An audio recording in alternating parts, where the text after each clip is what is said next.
The Mario Kart series has been a staple for Nintendo's hardware, from its first debut in 1992 to now going fully open world in Mario Kart World. There's no denying the impact the franchise has had, especially with the longevity and support of Mario Kart 8 Deluxe. Hey Shackers, Greg here, and in celebrating the release of a brand new Mario Kart game, we've decided to look back and rank the best tracks in Mario Kart 8 Deluxe. The staff played them all, casted votes, and tallied the results. With that said, these are the top 10 best tracks in Mario Kart 8 Deluxe.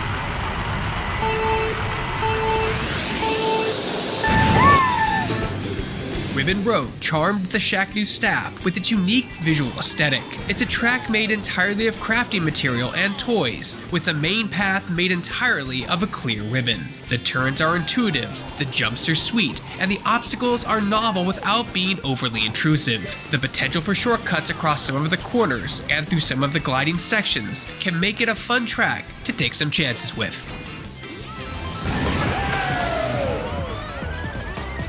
This has become a classic track, and in something of an odd twist, Waluigi's signature. Driving through this track is like entering a time warp, where racers are transported to the 70s and 80s, where pinball was king. Speaking of gimmicks that don't feel too intrusive, this track is largely remembered for the stretch across a giant pinball playing field with flippers, bumpers, and a giant pinball that can go in any which way. Fortunately, the field is wide enough so that it's entirely possible to avoid the pinball, but it also moves just erratically enough that it could still take you off course. That's the fun of Waluigi Pinball, one of the most dazzling concepts in franchise history.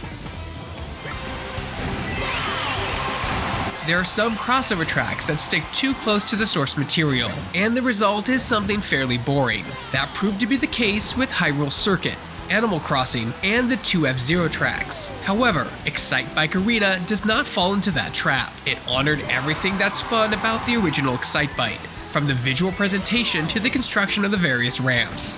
Plus, it did so while still feeling like a fun Mario Kart track, filled with sweet jumps and wide open lanes for building speed. In terms of crossover tracks, it's only second to our top track. The Wigglers made a heck of a track, putting together some fun half pipes and sweet jumps that take racers across a carefully designed tree track. Leaf piles are a different kind of obstacle, in that they can get in the driver's way, but sometimes contain an item, like a loose mushroom. The turns are designed for building speed, plus there are some well-placed dash panels that can lead to some intense encounters with other racers. Plus, the course can branch off in different ways, which makes Maple Treeway delightfully unpredictable. Just watch out for big wigglers. Somebody got the idea to turn this classic Super Mario 64 stage into a Mario Kart track, and the result is sublime. With numerous dash panels and moving gears, the potential is there to build ahead of speed. While this was originally a Mario Kart DS track, it took Mario Kart 8's addition of glide ramps to help Tick-Tock Clock reach its full potential, launch players across moving gears and pendulums before making a landing and hitting the gas to pick up even more speed. The visual presentation is out of this world, and the metronome-style beat of music makes Tick-Tock Clock a Mario Kart classic.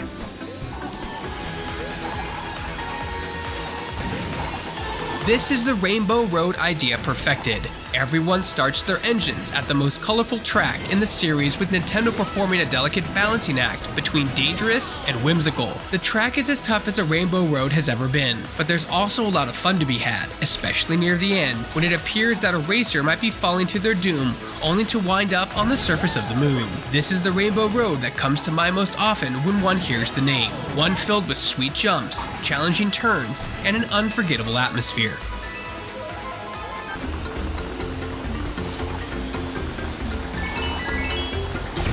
Several Mario Kart courses have been themed around Donkey Kong Country, but DK Mountain stands above them all. The track starts off with a giant blast out of a DK barrel, only to get more intense from there. The ride down is a blast, giving players the option to try to make precious turns or go full blast into some wild half-pipe ramps. The final stretch across the wooden bridge can get intense, especially when the race comes down to the wire. It's the culmination of an incredible ride.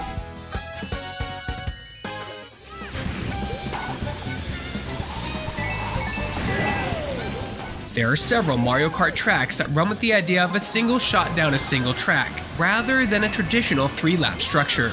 Mount Wario executes this idea the best, taking players through 3 uniquely designed pieces of a snowy mountain. There are slalom paths, a roaring river covered in dash panels, and a final straightaway that takes players gliding through the air, culminating with one final S-curve. There's just enough time to breathe a sigh of relief after crossing the finish line and watching all of the racers bring their carts to a complete stop. It caps off an experience unlike any other in Mario Kart.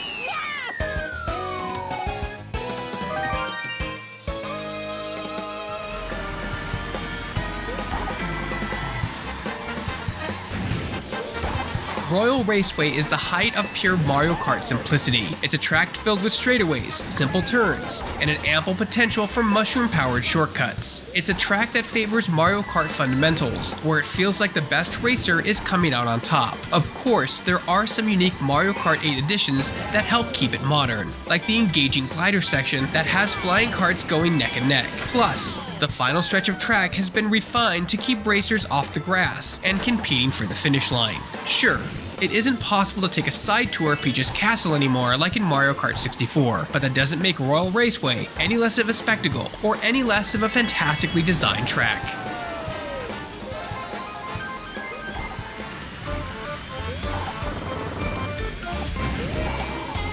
Yoshi's Island represents several things for the Mario Kart series. It's one of the most recent original tracks to come from the Mario Kart team, one that wasn't first designed for Mario Kart Tour.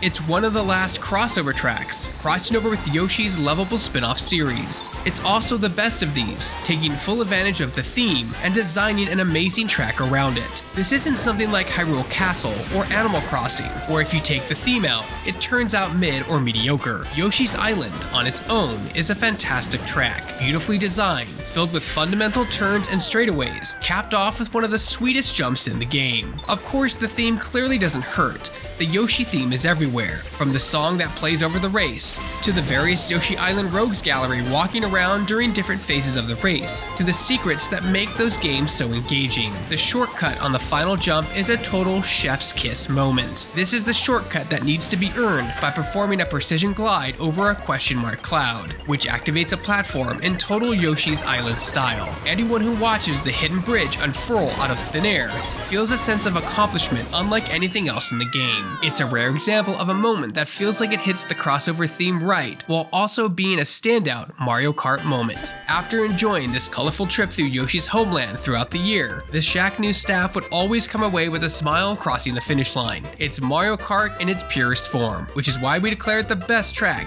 in Mario Kart 8 Deluxe. Do you agree with our list? Let us know in the comments below. For more top 10s and everything else gaming related, you're already in the right place. You're on Shacknews.com.